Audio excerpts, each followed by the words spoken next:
mas que Jesus nunca ressuscitou. Tem cristão que duvida que Jesus andou sobre o mar. Sabe por quê? Porque a lei da física diz que é impossível. Se é impossível ao homem, então Jesus não andou sobre o mar. Isso é apenas um relato. Tem cristão incrédulo de todas as formas. No meio daquela multidão que seguia Jesus, existiam os incrédulos. E esses incrédulos eram aqueles que criticavam o Senhor Jesus. Existem aqueles que vivem para criticar. Eles não fazem outra coisa a não ser criticar. Critica tudo. Critica o culto. Critica a mensagem. Critica o irmão. Critica a denominação. Critica a instituição religiosa. A semelhança dos fariseus da época de Jesus, que fazia muito bem criticar aqueles que não estavam à sua volta, na sua condição, aqueles que não chegaram no seu patamar. Aliás, só podem criticar verdadeiramente quem de fato está numa posição superior. Se tem alguém que pode de fato dizer para nós e criticar as nossas ações verdadeiramente, é Cristo Jesus, porque Ele é perfeito. Ele foi um homem perfeito. Ele não falhou em nada.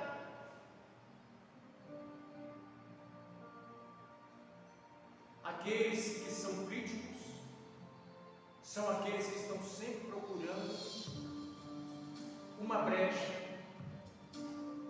uma oportunidade, uma desculpa, algo para justificar até mesmo a sua posição.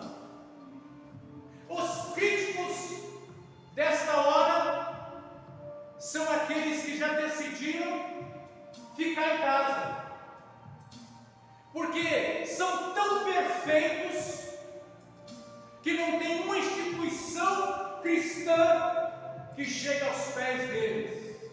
Não serve nenhuma.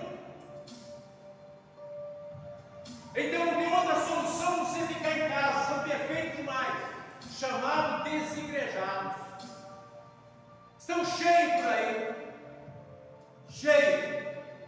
Mas esses perfeitos críticos, que não têm uma instituição que são dignas deles, porque são perfeitos demais,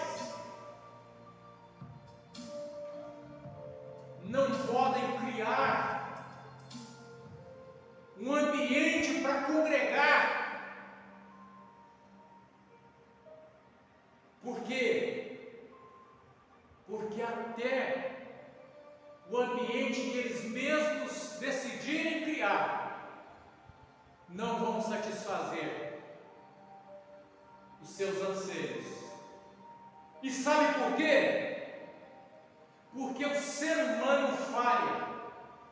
Sabe por quê? Porque onde há o homem, há falha, há imperfeição, e perfeição só em Cristo Jesus. Então o Senhor estava cercado dessas pessoas e de poucos cristãos verdadeiros. Mas o Senhor, conhecendo essa multidão, ainda assim multiplicou pães para abençoar todas aquelas pessoas. E aí nós vemos uma coisa: como que Jesus é misericordioso, como que Jesus é gracioso, como que Jesus, conhecendo muitas